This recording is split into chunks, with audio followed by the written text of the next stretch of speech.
Bismillahirrahmanirrahim. Assalamualaikum warahmatullahi wabarakatuh. Apa kabar semuanya? Sudah siap belajar lagi kan hari ini? Nah, seperti biasa, sebelum belajar, jangan lupa membaca doa, menjaga jarak pandang antara mata dan gadget, serta duduk tegak lurus ya. Jika sudah, kita langsung mulai saja yuk ke materi hari ini. Materi kita hari ini adalah materi IPS, tematik tema 7, yaitu tentang beberapa pergerakan nasional Indonesia pada masa perjuangan kemerdekaan. Sebelumnya, kita review dulu yuk materi yang sudah kita bahas sebelumnya. Pergerakan nasional adalah salah satu bentuk perlawanan bangsa Indonesia terhadap kaum penjajah.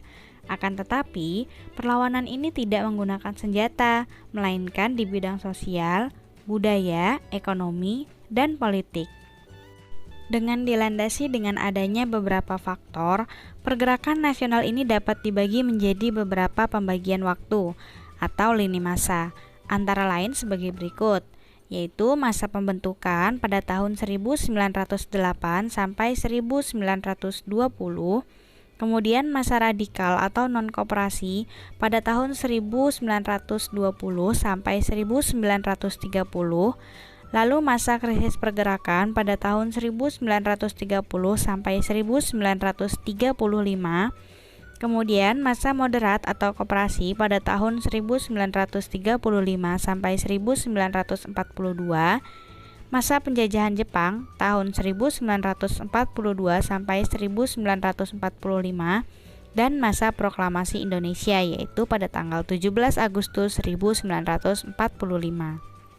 Di antara pergerakan nasional yang muncul adalah adanya Sumpah Pemuda yaitu pada tanggal 27-28 Oktober 1928. Nah, apa sih Sumpah Pemuda itu?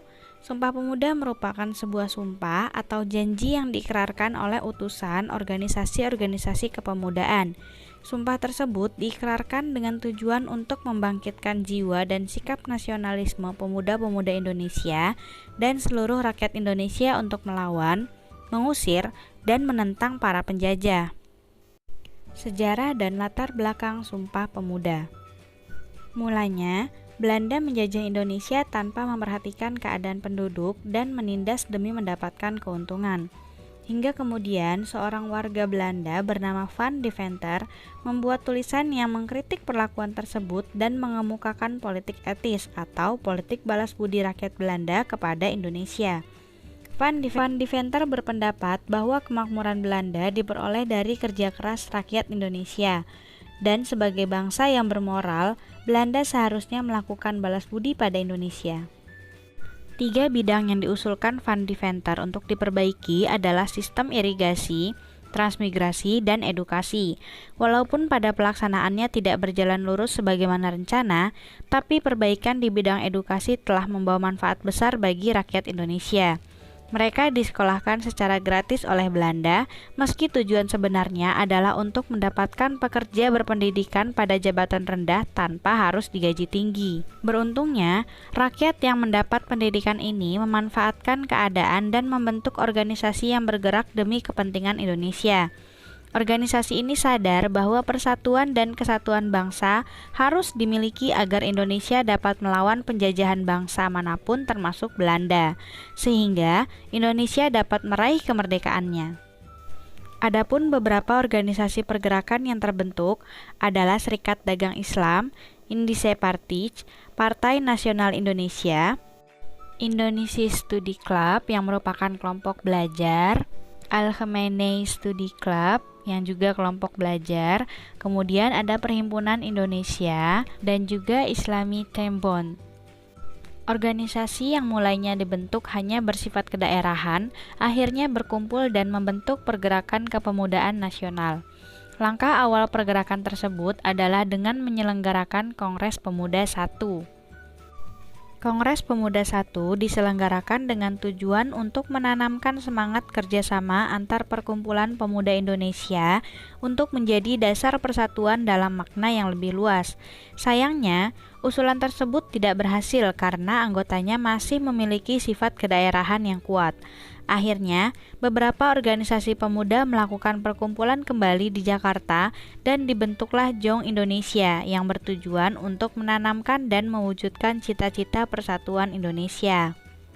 Lalu pada tahun 1928, bangsa Indonesia telah memiliki jiwa nasionalisme yang kuat. Mereka telah bersatu dengan rasa kebangsaan yang tangguh dan keinginan untuk mendapatkan kemerdekaan yang kuat. Akhirnya, pada tanggal 27-28 Oktober 1928, diadakanlah Kongres Pemuda II yang dihadiri oleh utusan dari organisasi-organisasi kepemudaan untuk mengikrarkan sebuah sumpah yang disebut dengan Sumpah Pemuda. Selain mengucap ikrar, pada kongres tersebut juga dikenalkan lagu kebangsaan ciptaan W.H. Rudolf Supratman dan juga dikibarkannya bendera Sangsaka Merah Putih. Karena peristiwa ini merupakan salah satu peristiwa puncak pergerakan nasional dan sangat bersejarah, maka peristiwa ini diperingati setiap tahunnya agar para pemuda dapat mewarisi semangat perjuangan persatuan dan kesatuan pemuda terdahulu demi meraih kemerdekaan Indonesia. Adapun isi atau ikrar dari Sumpah Pemuda adalah 1. Kami, putra dan putri Indonesia mengaku bertumpah darah yang satu, tanah air Indonesia. 2. Kami, putra dan putri Indonesia mengaku berbangsa satu, bangsa Indonesia. 3. Kami, putra dan putri Indonesia menjunjung tinggi bahasa persatuan, bahasa Indonesia. Lalu, apa sih pengaruh Sumpah Pemuda terhadap organisasi pergerakan nasional?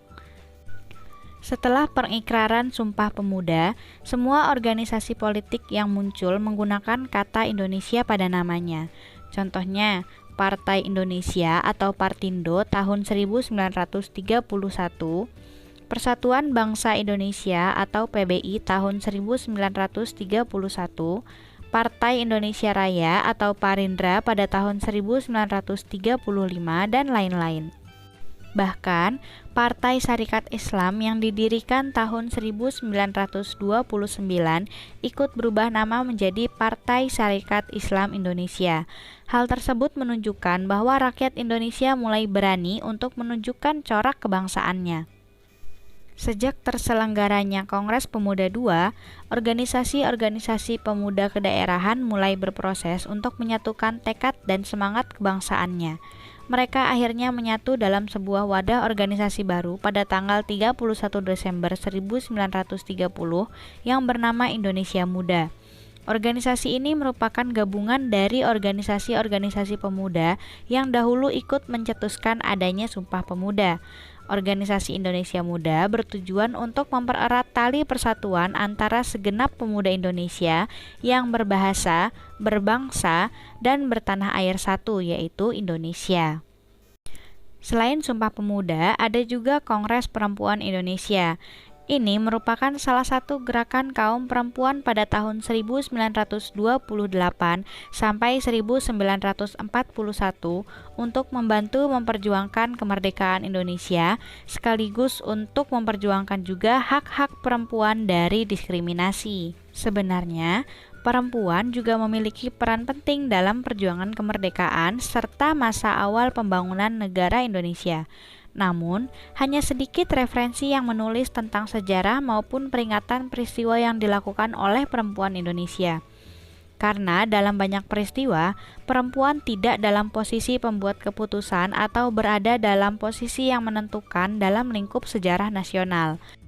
Selain itu, dalam sejarah nasional, perempuan lebih memperjuangkan kepentingan keluarga, perempuan, serta masyarakat secara umum. Perempuan juga tidak ingin menonjolkan diri di lingkup perkumpulan laki-laki. Maka dari itu, para perempuan akhirnya membuat wadah untuk mewakili suara-suara kepentingan kaum wanita. Hal ini dilakukan sebagai bentuk perjuangan menentang kolonialisme serta sebagai bentuk perjuangan untuk mengubah keadaan masyarakat dalam jangkauan yang luas, yaitu seluruh perempuan bangsa Indonesia. Salah satunya adalah dengan mengadakan Kongres Perempuan. Nah, akhirnya selesai juga materi kita hari ini. Terima kasih ya karena sudah menyimak materi hari ini dengan baik. Sampai bertemu lagi di pembelajaran berikutnya. Wassalamualaikum warahmatullahi wabarakatuh.